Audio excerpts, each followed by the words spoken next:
कौन से कक्षा में पढ़ते हैं? 10th क्लास में। 10th क्लास में पढ़ते हैं। 10th क्लास के मैथ के तीसरे चैप्टर पढ़े हैं ना? Yes sir. तीसरे चैप्टर 2 चर वाले रैखिक समीकरण से कुछ मैं सूत्र पूछ रहा हूँ, बताइएगा ना? Yes sir. चलिए बताइए, बीजगणित को हल करने की कितनी विधियां हैं?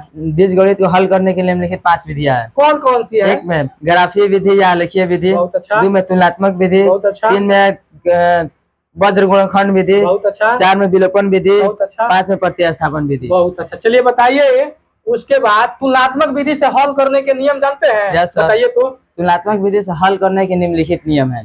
1 में दिए गए समीकरण में x का मान y के पद में या y का मान x के पद में निकाला जाता है।